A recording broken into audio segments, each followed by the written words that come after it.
morning. Hi, guys. This is Doug. And once again, you're listening to What's the Hazard? It is July 14th here in Omaha, Nebraska.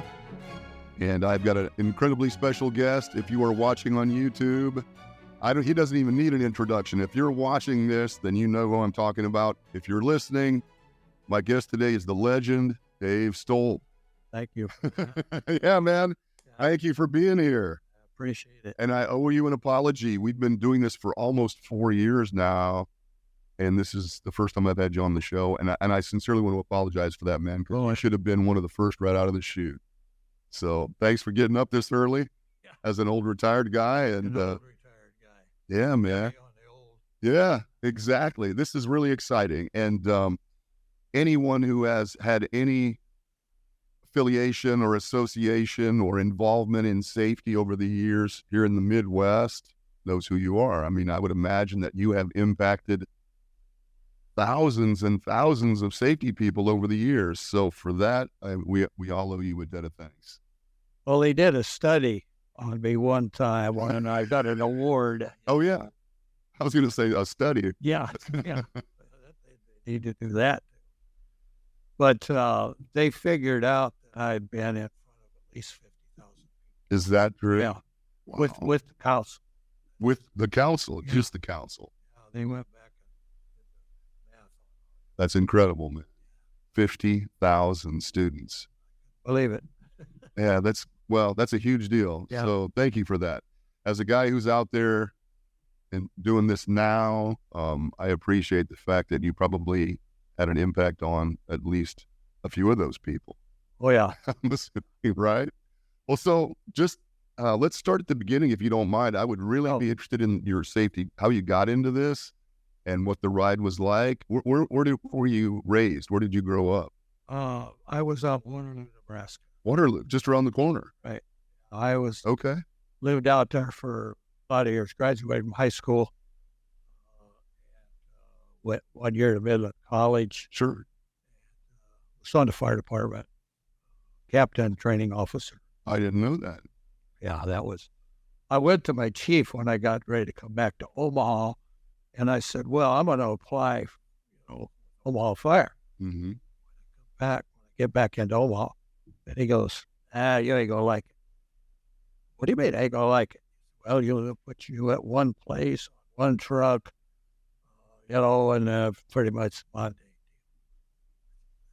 It sounded right to me. So I did not do it. I was working for a company called U.S. Cold Storage at that time in Omaha, driving back and forth. And that was the reason for the move. And, I'd be retired from the Omaha Fire Department by now. Long ago. Yeah, long ago. Mm-hmm. And it wasn't quite right on that one. Mm-hmm. But, it was a good experience. I'll bet it was. It's where I actually started into training others and what we needed to do, because realistically,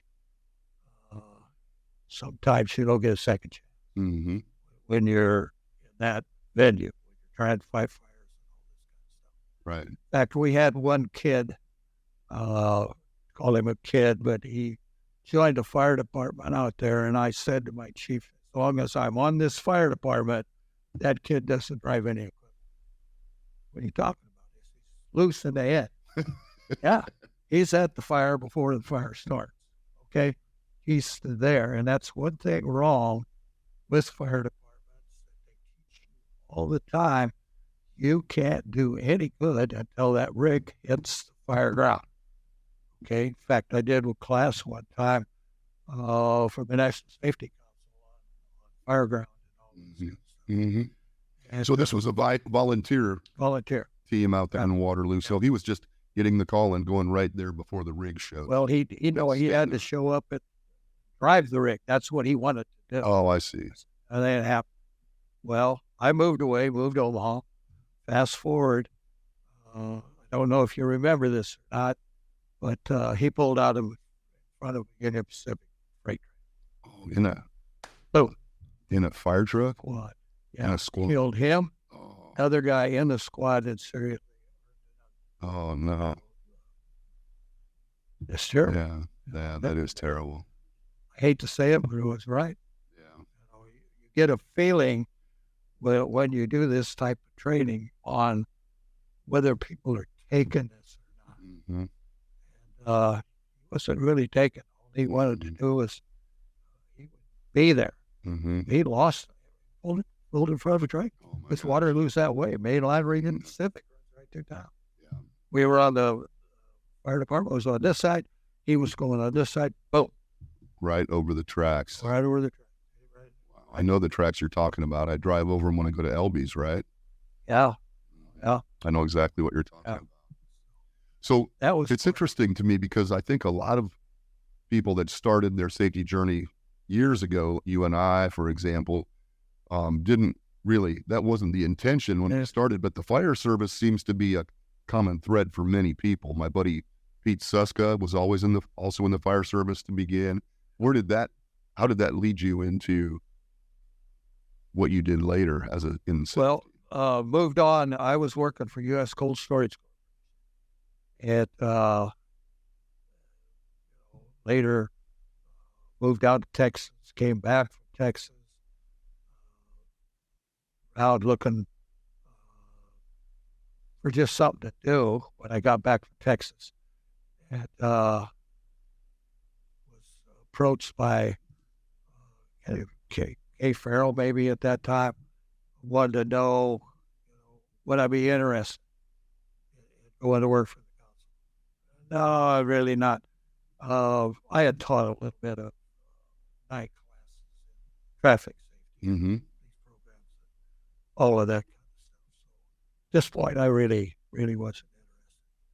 So at that point, went to work for meat processing companies. Had a hog kill operation here in Omaha. Mm-hmm. Killed 1,000 hogs a day. That's nothing. But we thought it was big. At the time, that was a lot. Yeah, yeah. It was a lot, right? South Omaha. And did that for a couple of years. We had company airplane. We were doing good. That was good work at the time, Yeah. wasn't it? I mean, that was desirable work. Really was. And learned a lot there. I started off as just doing accounting and all of that kind of stuff. Basically, that's where I started. And the kill floor foreman got hurt. So the boss come to me and he said, how do you feel about going out there and running things? Try anything once, Mm-hmm. So I become part of that group. Learned all about killing hogs. Mm-hmm. The first week when I went up on the kill floor, I better. Right. Second week, I'm in there with the rest. Exactly. Nothing. I figure I got to do this. There we go. So, fast forward, then that hog kill operation, we were part of Cudahy. Mm-hmm. Mm-hmm. But the whole thing kind of fell apart. So, back looking again. So, worked again for another company here in town, Mike Roseland. I don't know if you ever. I remember Mike Wuckley, absolutely. Yeah, I worked for him for a while until that one went south. Mm-hmm. Went to American Employers Group. I worked for them for a while. I was the last guy on the list to transfer to American Employers Group when they bought Roseland's company. And the Roseland, everybody was working for that company. So I was the last one. Mm-hmm. Had a company car. Mm-hmm. I could see that going away. And all of a sudden, So were you doing training as Yeah. in those jobs or safety in these jobs? Or? doing safety for them. Mm-hmm. A lot of times traveling, doing their locations, visiting locations. As you know, what are you doing? Why you do this? Why we're going to stop this part? All this kind of stuff. Being Mr. Nasty at times, which is part of the deal. Mm-hmm. So at that point, I could see the handwriting on the wall. They came to me and said, well, we were at an office. So they came to me and said, we want you to stay in the office. We want you to do all your safety, all of this kind of stuff. They had a company out in California. One of them, they said, well, we want you to write a program for California. Well, what? Well, what are they doing? Well, hurricanes, all of this kind of stuff. Why can't they do that in California? I don't. Right. So I did, old school. I just got a video on hurricanes, all of this kind of stuff was all about, built the program. Mm-hmm. It's still there today as far as I know. But that I could not stay in the office. Mm-hmm. And that's what they wanted from you at that point. Right. Mm-hmm. And so then, of course, they went on, how big they are now with the other company. I forget the name of the company now, but it was come off of American. Mm-hmm. So at that point, Kay Farrell called me. Mm-hmm. So for those people that don't know Kay, she was the CEO of the National Safety Council of Nebraska here in Omaha. Right. Yeah, CEO, is that her title or something like that? Oh, yeah. She was the queen, certainly. He was, yeah. And so she said, well, come in and talk to us. Eric was there and all this kind of stuff. He said, well, we don't have a budget right now for you. And which door did I come in? Right. Oh, so this is no good. So at that point, I said, all right, we could do this. Funny deal. We could give you X number of dollars for the first 3 days of the week, X number of dollars 2 days a week. We can handle that. Are you willing to do this? And we'll get when it rolls over again next year, we'll have the budget for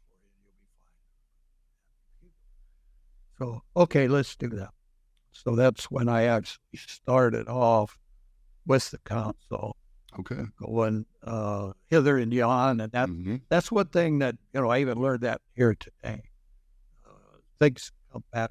I was supposed to go out to one of the companies here in town. I don't talk about it. Sure, absolutely. Yeah, you can say the other one. So, supposed to go with one of the companies here in town and do some training on Mm-hmm. all of this kind of stuff. Some fleet stuff. Yeah. And it was down at their campus. Mm-hmm. Big campus. Mm-hmm. I think I'm following. Okay. Big campus. So beat me down there. Mm-hmm. I get down there. You know how big that campus is down there? You know what I'm talking about? I did. Yeah. So I'm early, which has always been me. I'm always early. Mm-hmm. So I can't find anybody. Whoa, I don't even know where the training, where he's at. Mm-hmm. So at that point, I get a hold of try to find a security guard. Finally found one. He doesn't know where this. Right. Finally, I got a student.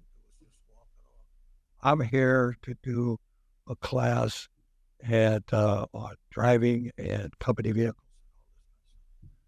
Well, I think it's over there. I walked into that classroom at 8:02, but I was on campus at 7:00. Of course, yeah. I've had that happen.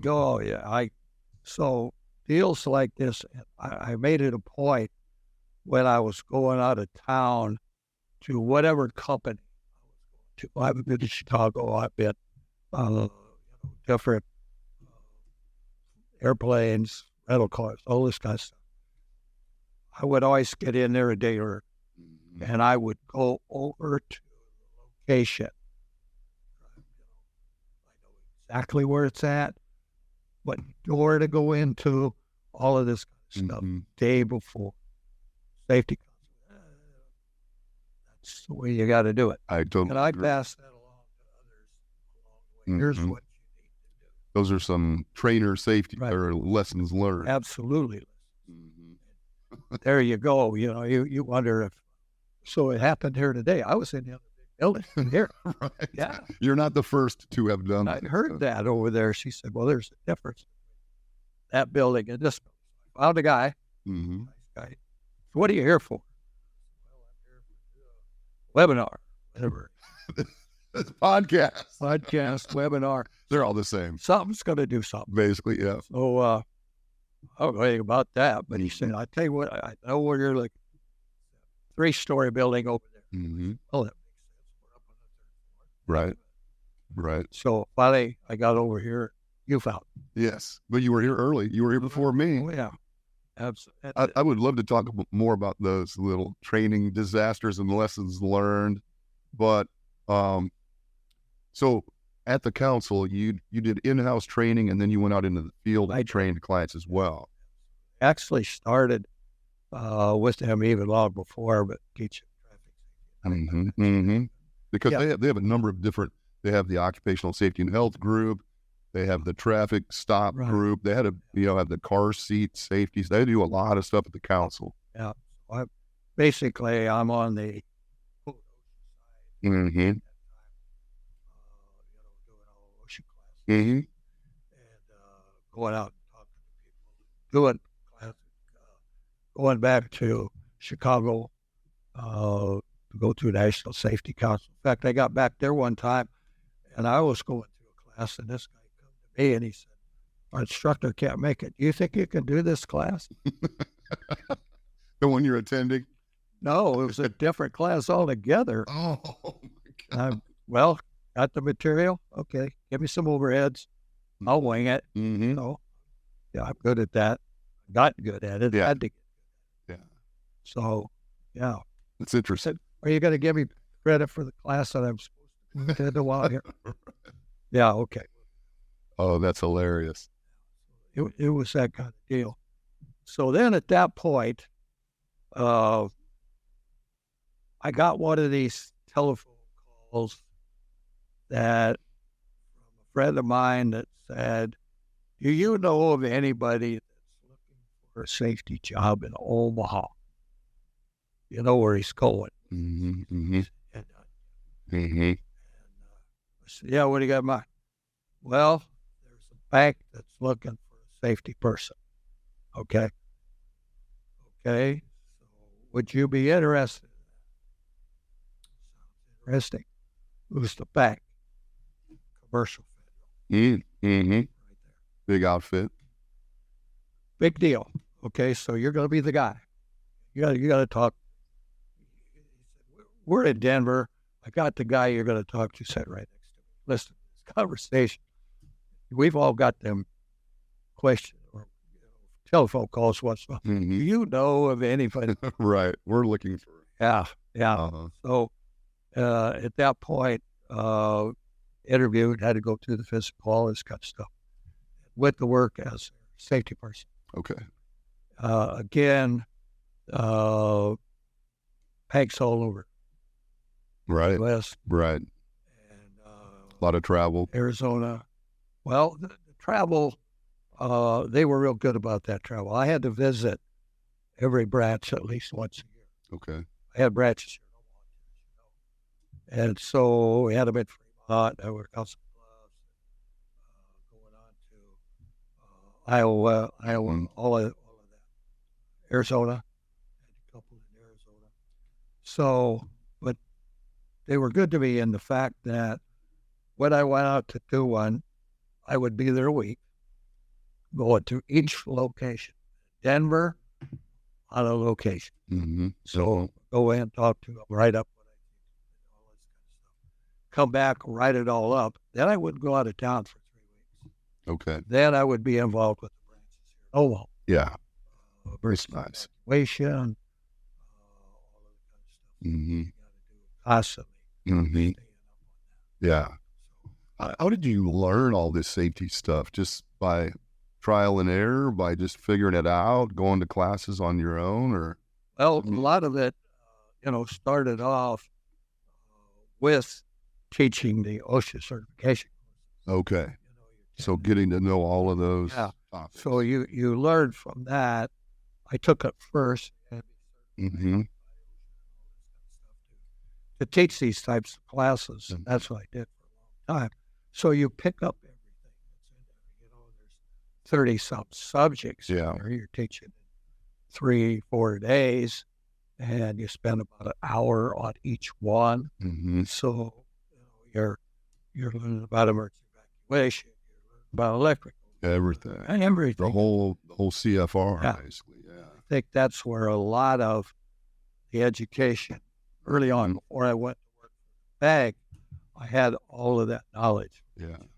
Classes. So it was nothing to walk into a branch location and do an update. Where are you at now? First of all, with banks, they got to know who you are. Oh, yeah. So they would call ahead of time and send my picture out. And they did the same thing with everybody that went through that bank. So they sent my picture out. I'd walk in there. Here comes corporate. Right. Oh, God. That hasn't changed much. I knew it was coming. One guy dived out. It left. Just left the bank. I'm out of here before that corporate guy comes in. Mm-hmm. So, and it wasn't that bad. But, so I would go through whatever they were doing. Again, a lot of it, too, with banks, safety on the outside with their customers coming in. Oh, gotcha. Sure. That's big. Yeah, yeah. And, Walking surfaces and the doorways, the portals. Oh, yeah. And yeah. We had one case in Denver. They had a little raise in the sidewalk by such that. And I go, that's not going to make it. Mm-hmm. And we're going to have to do something with the sidewalk. Somebody trip on that, you got a cool baby. Mm-hmm. On that baby. Yeah. Liability is a big word. Yeah. And yeah, they care about their customers. They also care about bottom line. Well, of course, you have to. So that was your job to make sure that the employees were safe, the customers were safe. Yep. Everybody. I had a lot of fun with that. I'll bet. Yeah, it was my dream job. I'm forever here. Mm-hmm. Okay. Well, that'll last. Yeah. Here we go. I've never had one of those either. Yeah, they got a letter saying that this company was going to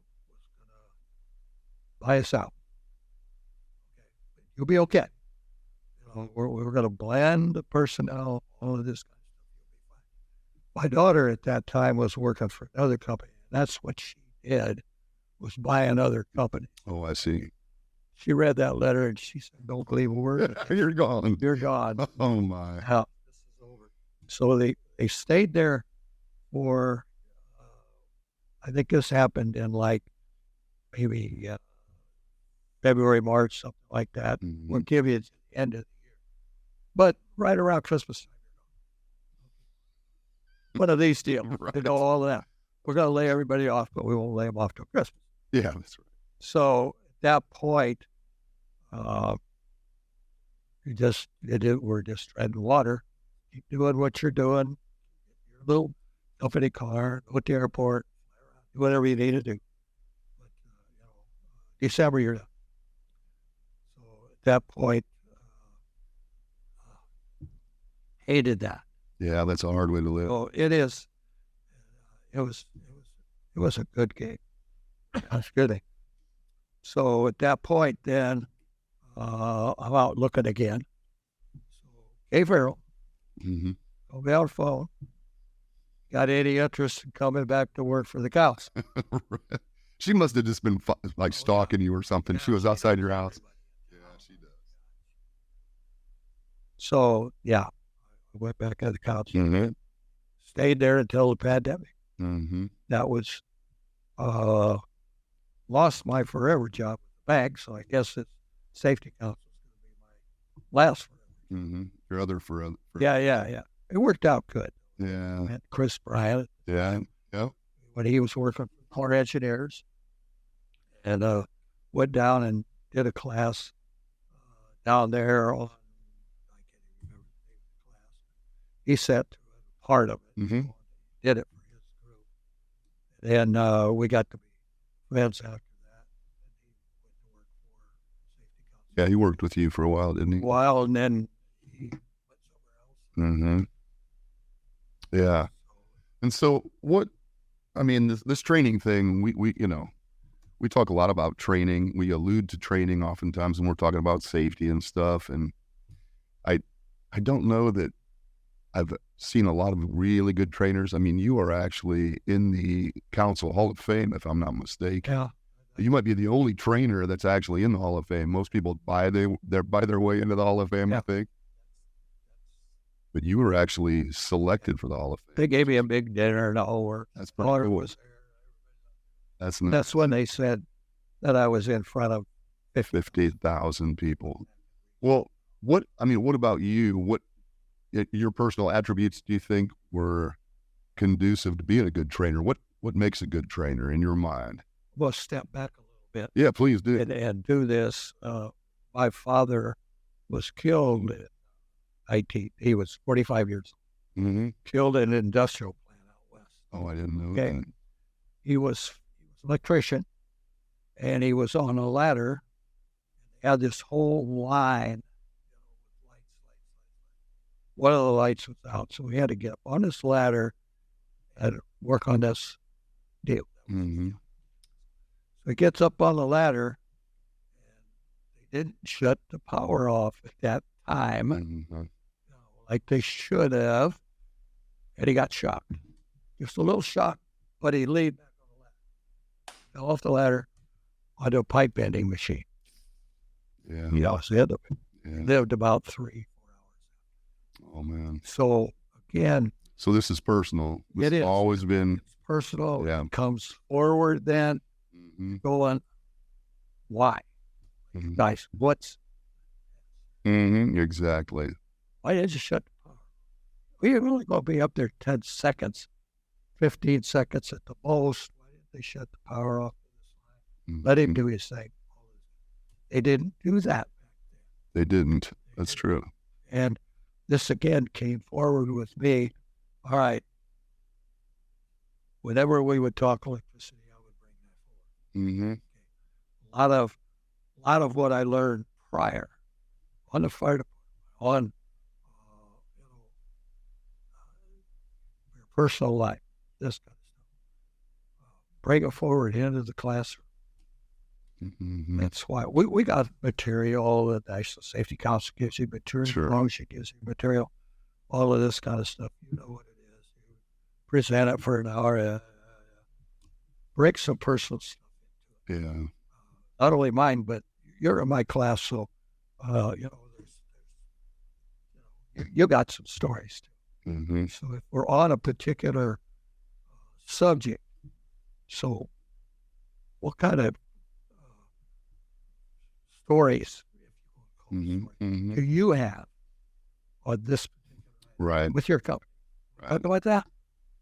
No doubt. I mean, they did, maybe they did. They're not recorded or anything like that. But you got to get up in front of a class. A lot of them can't do that. Mm-hmm. So at this point, let's find somebody. Well, my company does this. We do. So you bring personality into it in the classroom. Mm-hmm. Rather than the mundane, hey, we're going to do this overhead. We're going to have a test. You're done. You're out. Mm-hmm. What do they take out of the class? That is really good advice. And, we've been to those classes where they're just reading from the slides or they're reading out of the book or something. I walked into I was asked to speak at a 30-hour class, just talk about OSHA a little bit. Another person who shall remain nameless, but I walked into the class a little bit early and just sat in the back and listened to this individual just read right out of the regs. Yeah. And they're highlighting as they're going, and I'm watching these poor bastards in the class. Their heads just And if they don't understand the why that this is important, which you're only going to get to through personal stories and experiences, it's not going to stick. We used to have Bernie. Mm-hmm. Bernie's good. Yeah, good man. Yeah, he was a good friend of mine for a while too. And so he would come over for an hour.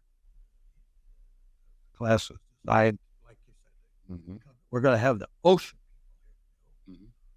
Right. What does that look like? We they have horns and a tail. They do some.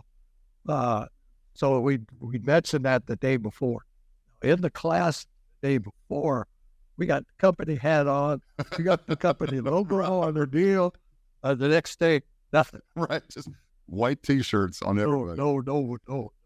That is so funny. And Bernie would talk, and I learned a lot from Bernie also because he brought along a lot of things that were going on that OSHA was looking at. One of them particularly was that I always used was guy was killed. The truck he was driving, concrete truck, ran off a little bit of the deal. This is out in western Nebraska. And they decided to hook it up. And they were going to hook this thing up, pull it out with a big, well, there are big machines there. Got it all right there together. And the hook broke. Mm-hmm. It went through the back of the cab, through the driver's head, out the front windshield. Yeah. Remember that one? I do. Absolutely. I do. So it was this kind of thing Bernie brought me.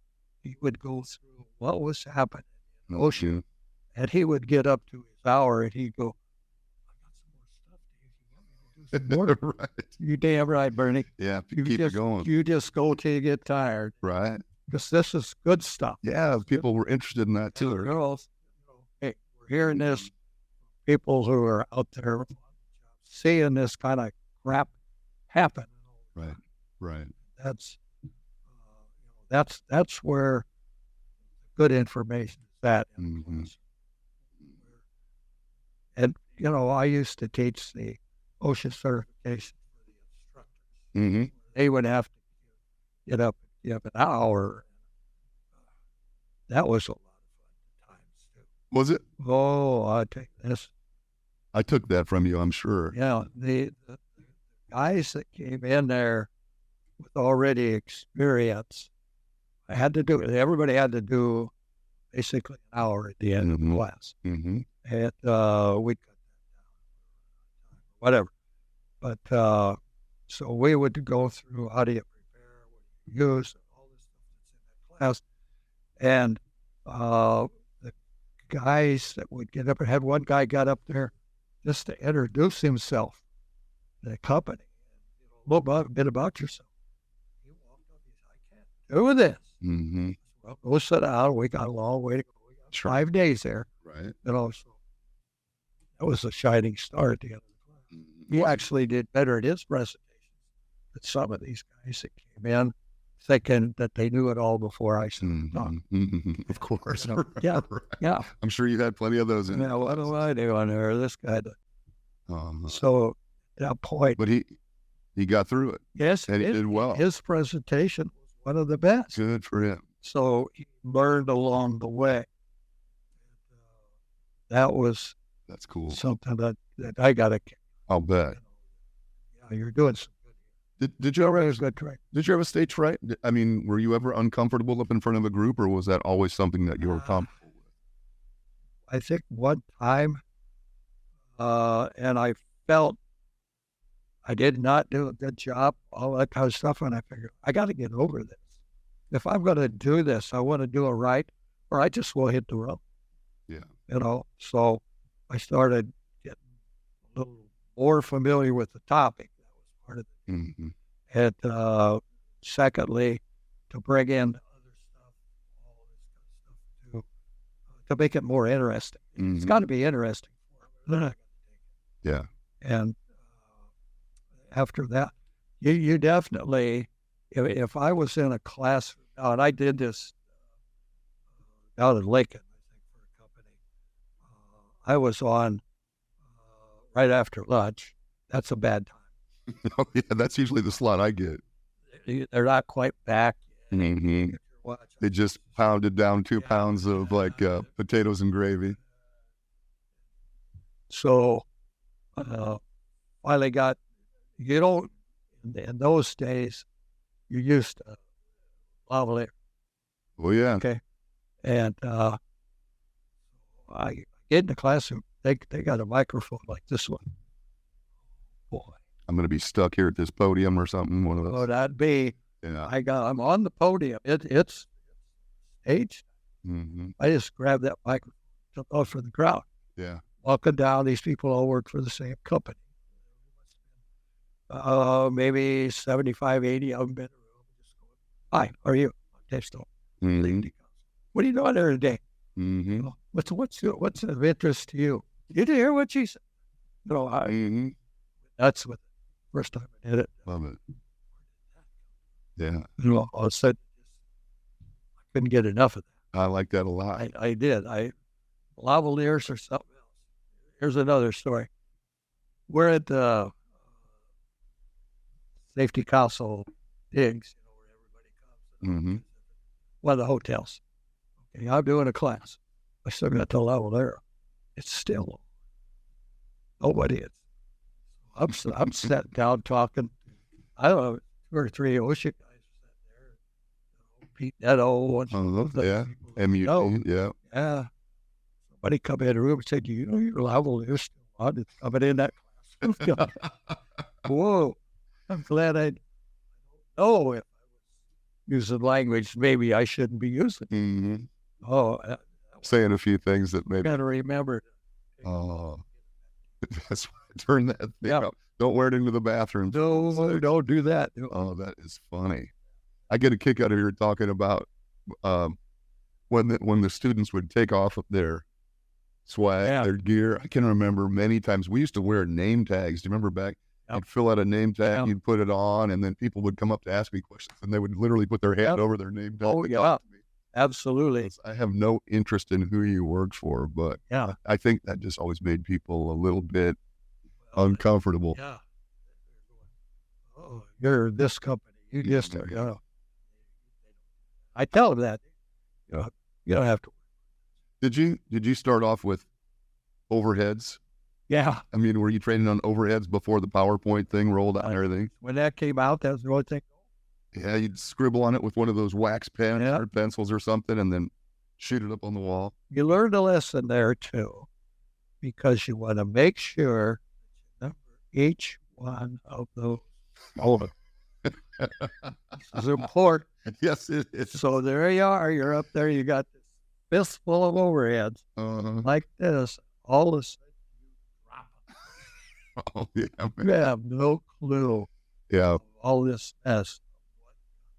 Okay, class, we're going to take a little bit of a break here now. Right. And go out and have a coffee and talk to each other on the hallway while I'm down here sorting out. Trying to put them back in order. Yeah, but if you got them numbered.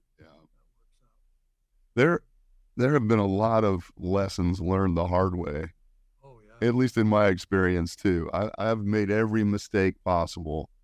And, technology is such a blessing and a curse at the same time. I can remember when I first started training, I was really uncomfortable of being up front.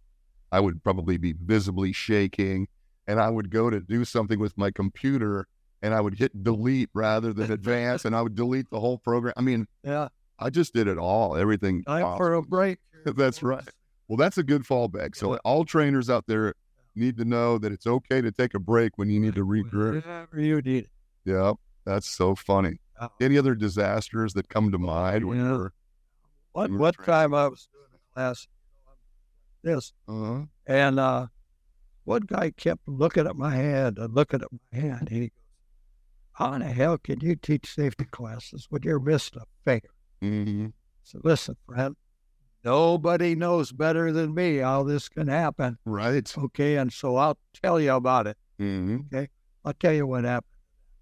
Because I wasn't doing with a tool, I was using my hands. Tighten the battery cable up. When the battery is a little loose, mm-hmm. go out there, lift up the hood, shake the battery cables a little bit. Well, we were trying to move this truck out of the way. One thing on construction sites, when you pour concrete, you never park anything in the way of the concrete trucks. Oh, yeah. Come and go. Well, this guy had the truck. You got to move that truck. Lift up the hood, battery cable, grabbed it like that. Got it. You jumped in, got it started, got it out of the way, and you shoot out the guy that did it. And at that point, now you get your concrete. Started to swell. What I did was broke tendons. One Mhm. tendon here, one tendon here. They had to operate on it. Operation worked pretty good. A little later on, it started to do this. I'll do this thing. Would start to creep down. Mm-hmm. Mm-hmm. Wait a minute. Mm-hmm. That is stay up there 15, 20 minutes. Mm-hmm. That's a little bit in the class. Well, I went back to the doctor. He said, really, what other thing we can do is take it off. All right, so they did that. Now, all right, was this a bad thing or could this be a good thing? All right, this could be a good thing in a classroom. Mm-hmm. Again, a story. What I Mm-hmm. should have done. Personal experience, yeah. What I should have done was got a wrench, grabbed all of it, vice grip. Yeah. No, I got to Mhm. this with my hands. So at that point, less the blur. Absolutely. But I'm going to pass that along to you. Yeah. I'm going to pass it Yeah. along to everybody. Right.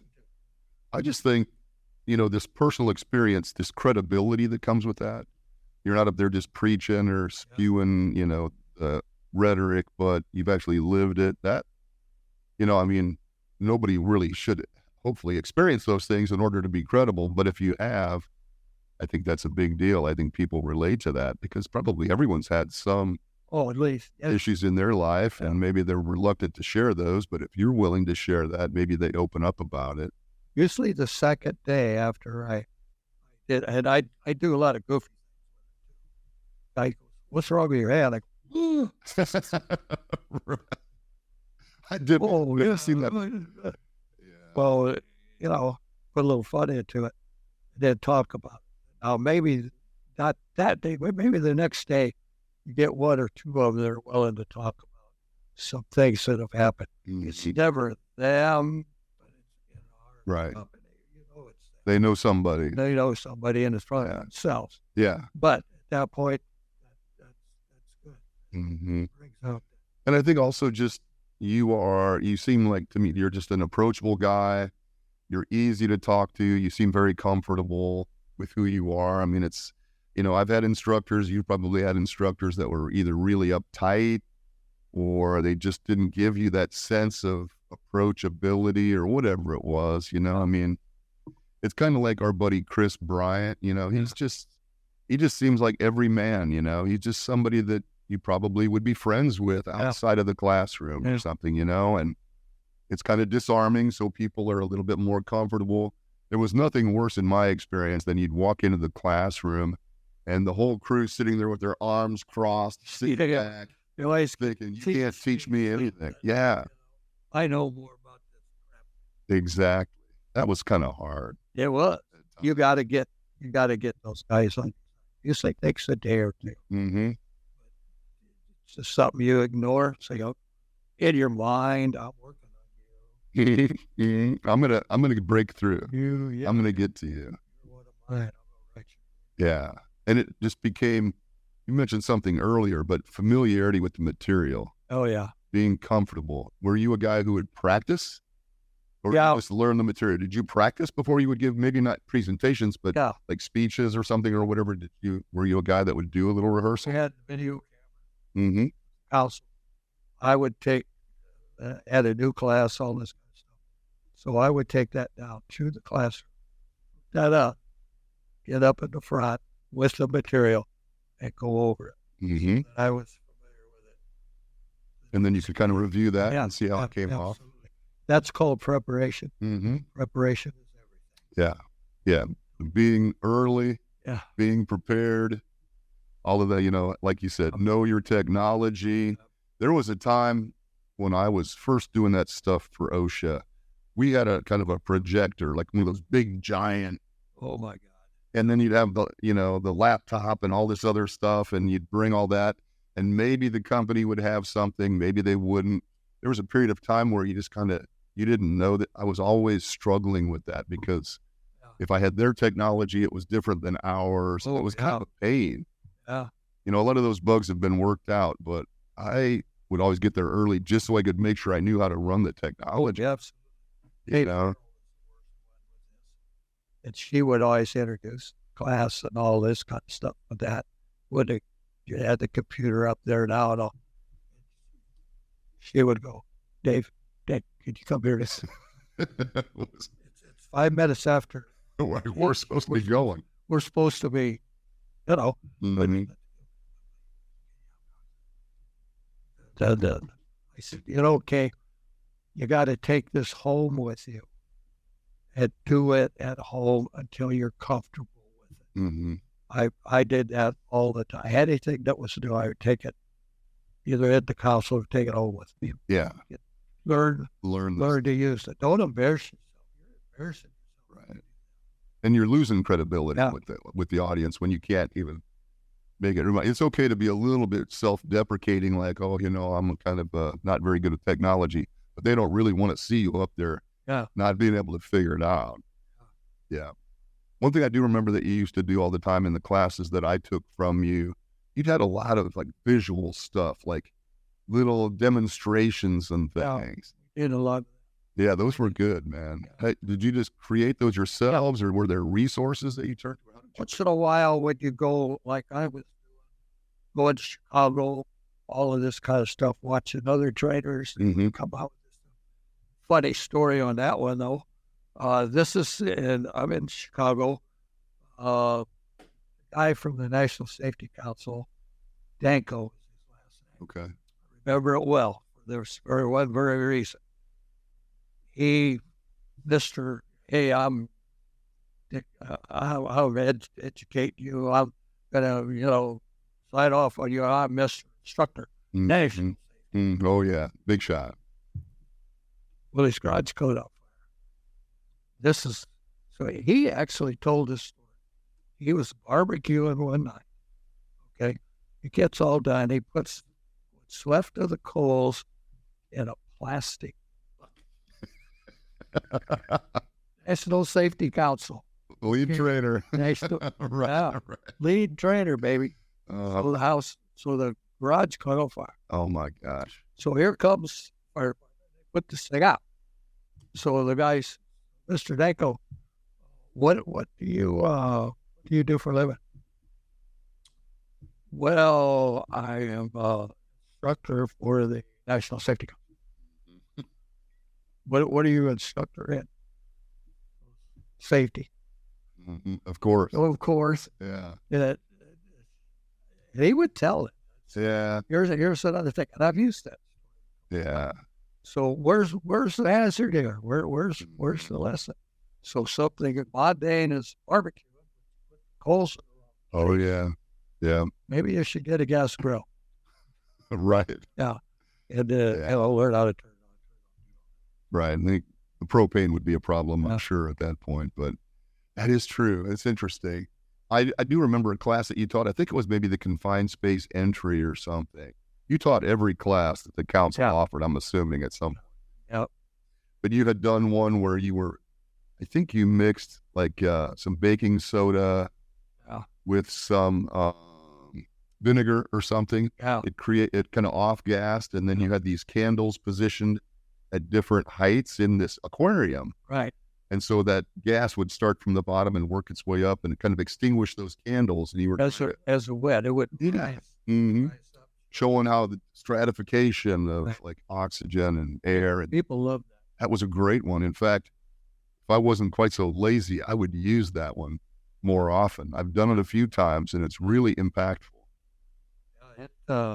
These are cool. People, when I was teaching classes, they would come and ask me. They were going to do a presentation. Can I do that presentation? What do you? I've done everything. Bring it in the cotton. We go through it, all that kind of stuff. They love that. Really sent a message. Not really proprietary stuff. If you're willing to, invest a little bit into the materials and put it together. Yeah. Got an aquarium. I bought $10. Garage sale or something, probably. Yeah. What else? Got a few candles. Yeah. I used to trade out to get the right candles. That would work well. Yeah.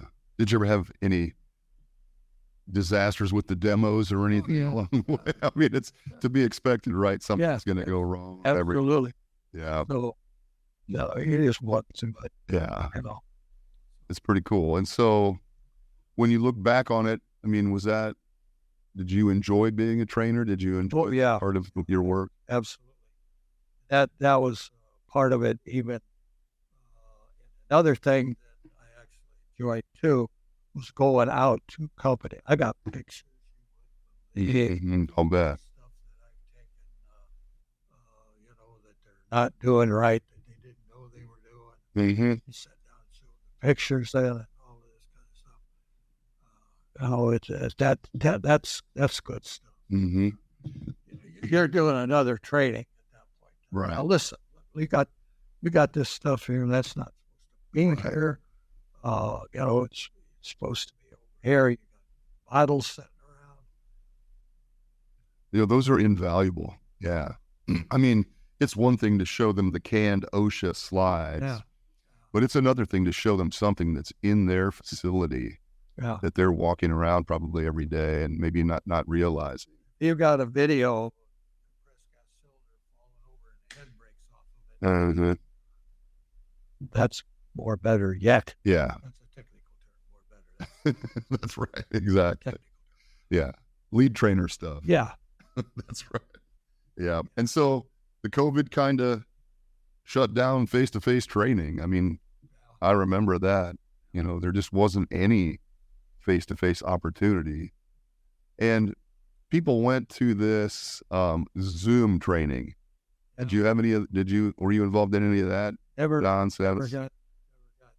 It was horrible. Horrible.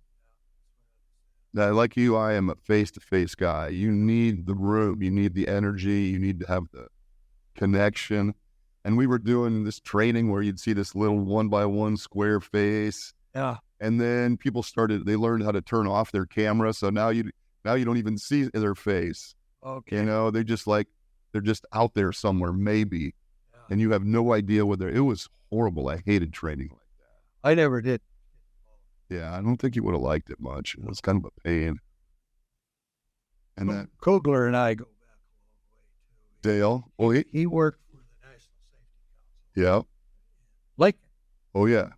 With Lori. Yeah. And so he and I were on the same program one time. We're trying to outdo the other. Right, of course. I'm going to make my presentation better than yours. Yeah. At that point, he was kind of the guy with. Sure. Yeah, right. So I'm going to be better than him, all of this kind of stuff. So we had that. And we've talked about that a time or two. Well, then he left there, went to sell the cars for the car. Mm-hmm. Oh, yeah. What? Did you know that when you came onto the lot that he was going to be there? No, I had heard. I walked in there with, are you? What? That's her. I'll buy your car. Yeah. That was. Dale is a great guy. He was on the show not too long ago. And he's the one that scolded me for not having had you on the program yet. Right? Yeah, he told me you need to have Dave on the program. Everybody knows Dave, and he's probably impacted every safety person in this region to some degree. We all came through your tutelage. Well, we still ain't listening. Yeah, no, we're still not listening. How many times have we talked about people dying in grade beds that just happened to get World Herald? Yeah. How about this kid, this little 2-3-year-old girl got away from the family? Where were they at? Oh, I don't know. That was a horrible story. Oh, God. Was that in a pool? Did she get into a pool or into the lake or something? Out of the lake. Can't remember the name of it. I know. West. Oh. Playground is pretty close to the lake. Right. It's a big lake. This may have been even at Zorinsky or something. I don't recall, but they were at the playground and the girl kind of. Yeah. They got a playground over here, soccer fields, and I fish over there a lot. Mm-hmm. And in fact, with Tazir Shrine, I belong to Tazir Shrine. Mm-hmm. This big train.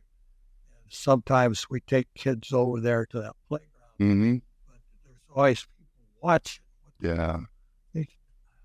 Yeah, I don't know the circumstances, but it's a horrible story. And how How many times have we talked about people getting in grain bins? There's another one in here, city of Omaha, that where the guy, they were doing the sewer work, the subcontractor to the city. The one guy's tethered, the guy's not. Gets a ride almost to the Missouri River. Yes. Why did that happen? Where's the hazard there? Yeah. Same thing. So that's the hazard. So I better. You're tethered off. Why ain't I tethered? Well, I mean, that's kind of what we've been promoting with this program is, just stop and think about what is the hazard that, what could go wrong here? What could hurt me? And what do I do about it?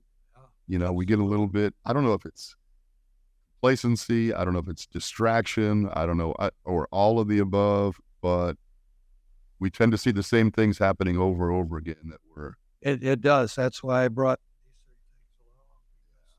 We ain't done yet. We're not done yet. The people say, where do you get all your material? Right there. It's all you need, isn't it? That's right.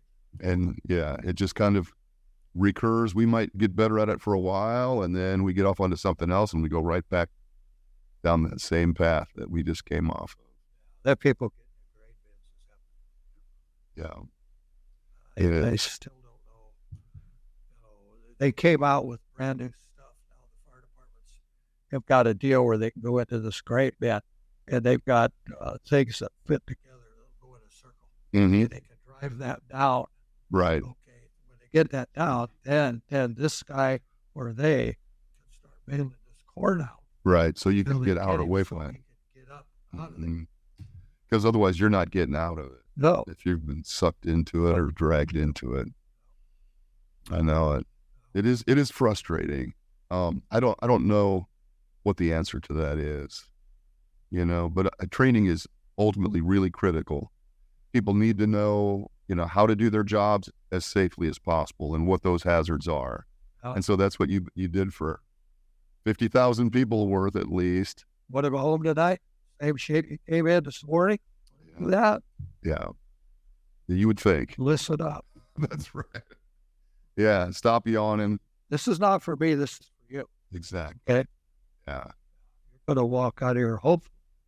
Yeah. Stop and think about what you're doing. Yeah. My son, years ago, worked for state of Nebraska. And he's driving a pickup machine over on Dodge Street. And it's getting late in the day, ready to get off. Driving this big machine, things are going around. Mm-hmm. He saw a muffler in a tailpipe laying alongside the road. It's in the way. Stopped. Kicked it off to the side. Mistake what? Doesn't do that. Got caught up in the roller type of deal. Mm-hmm. He gets out of the truck, goes around to the front of it. It's still going. Mm-hmm. Checked that muffler tailpipe. And he said, when I did it, I knew I was wrong. Mm-hmm. Grabbed his leg. Sucked him right into that. Still going. A guy across the interstate, saw that he was strapped, ran over to the other guy, set this truck off.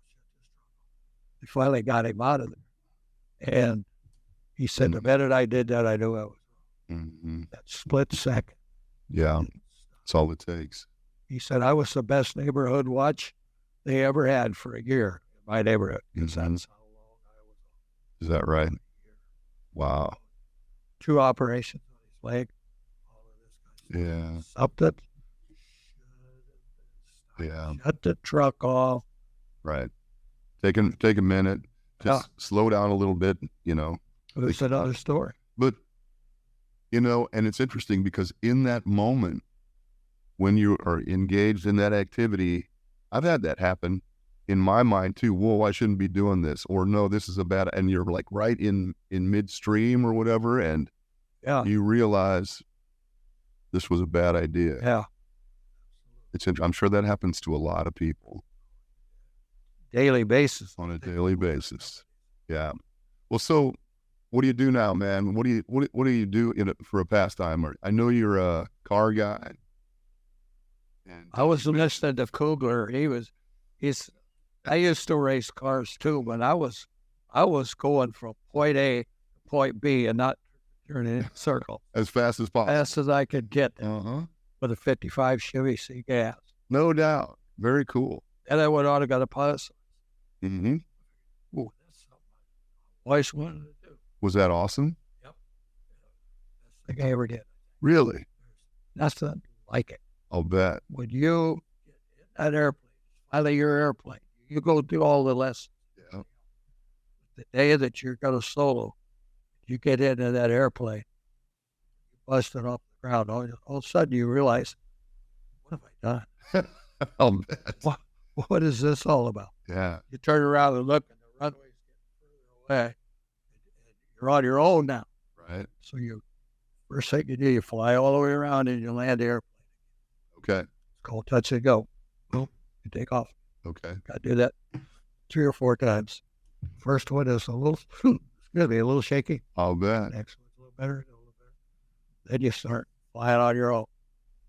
Take the kids for a ride. Take the girlfriend for a ride. Do whatever you want. Well, you get too old. I was with the Casa Bluffs Fly Club. Mm-hmm. You'd rent the plane from them. I was learning how to fly. $12 an hour wet. You can't even touch that. You might not get one lesson. Oh, no. Today's world. Oh, absolutely not. You couldn't get a soda out of the machine hardly for that. Nope. Waiting for your lesson. That was awesome, though. I didn't realize you were a pilot. Oh, yeah. Still got a pilot's license, but I can't do anything with it now. Because, first of all, who's going to rent me an airplane? I'm not current. Right. Today's world, you have to stay more current. The technology That we did things. Yeah. They are on. Right. You might recertify once a year. Mm-hmm. Understand now they got to recertify every 3 months. Was that right? Yeah. So there again, I don't have an airplane. I regret the one from Bluffs. Done. Yeah. But it was wonderful. I think it was one of the best things that I ever did. You could take off. Neat. When you fly out of Casa Bluffs and you start going toward Des Moines, there's a big lumberyard there. Uh-huh. On the top of that lumberyard, they painted an arrow that points you toward the next stop. Is that right? I said next time you could land an airplane, follow that. Mm-hmm. All you got to do is turn around, set up your instruments, step back. Very cool. Oh, that sounds awesome. I know a few people that got their pilot's license and have all loved it, but I'm afraid of everything, man. So, well, I'm sure that first solo would put me into AFib or something. You know the day is coming. Absolutely. But that's what you're hoping for too, right? That's the intention. Someday, the day happened to me. I be the instructor, and we're out flying around. All of a sudden, taking in for a landing, we landed the airplane. He gets out. That's the loneliest feeling you've ever had in your life. I'll bet. He's gone now. Yeah. You're on back your up. own. Yeah. What am I? I'll bet. So you taxi around and bust it off, and you do everything that he taught you. Sure. Yeah. One time we were flying back. We went to a deal up in Sioux City, just the instructor. I was flying his airplane. Mm-hmm. Just out playing on Sunday morning. I was a hanger rat. Mm-hmm. And I got involved in shit. And flying his airplane back, so he reaches over and he just, I'm going to shut this thing off. Ready? Now, he didn't shut it off, but he said, he idled it down. Okay. Now, what are you going to do? You got to take emergency landing. What are you going to do? So I fly all around this big, nice wheat field. It's really a beautiful land airplane. Mm-hmm. So I bring it around, I'm leading it off. I get down close to the ground, 500 feet close to the ground. Mm-hmm. And he kicks up the airplane back all the way through. He said, that was a good job, son. Mm-hmm. What's wrong with the airport on the other side? I had to look all the way around. I'm looking sure. over here. There's an airport over there. Surrey Valley? Sure. Yeah, That would have been okay too. that would have been better. Or better. Oh man, Dave, our hour is up, man. We are over our hour. It's fantastic. First of all, it's great seeing you.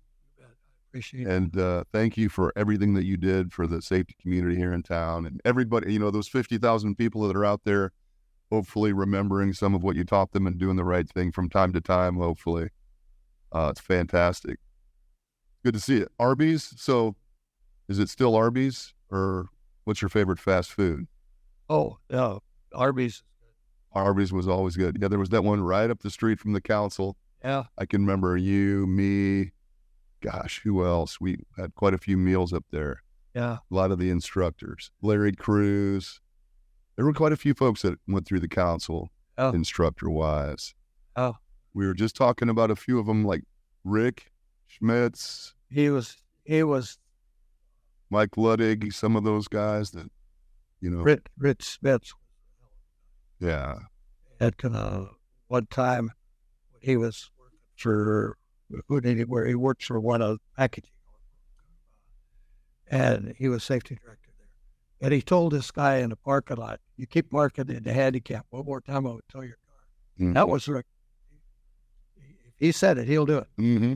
Oh, the guy did it. He did. He did it. Towed this man's car. Yeah. Yeah. Well, Rick was a pretty big, formidable guy too. Rich was. Yeah. I was with the council every time I'd walk in that room. I would see him. Mm-hmm. He died, in an operation. Yeah. Mundane operation. Yeah, that's what I heard. His son called me up. He said, I just want to tell you that my dad passed away. Talking about. Right. Totally unexpected. I totally was. I thought he was kidding me. Why would you do something to me like that? Mm-hmm. Stolp, I'm telling you the truth. Yeah. Oh, that is terrible. Yeah, I'm sorry to hear that. There were a lot of, Chris and I were just talking about that the other day. Some of the people that had come through the council probably learned to teach under your tutelage. And Lennox was another one. Yeah. He tried to put together that van. Oh, yeah, he had that confined space entry trailer or whatever. I was him a couple of times.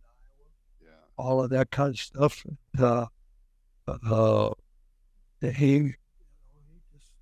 He was a firefighter. Yeah. Yeah, again. There was where he lived, just died on the way to the bar. I know. Yeah. Too early. A lot of great people that we had the pleasure to work with And from time. you learn off. Yeah, exactly. Well, thank you, sir. Appreciate it. Have a good weekend. Okay, I'll do that. Guys, thanks for listening. We appreciate you. Thank you to all of our sponsors and supporters of the program. Everybody have a great weekend, and we will talk to you next week. Bye-bye.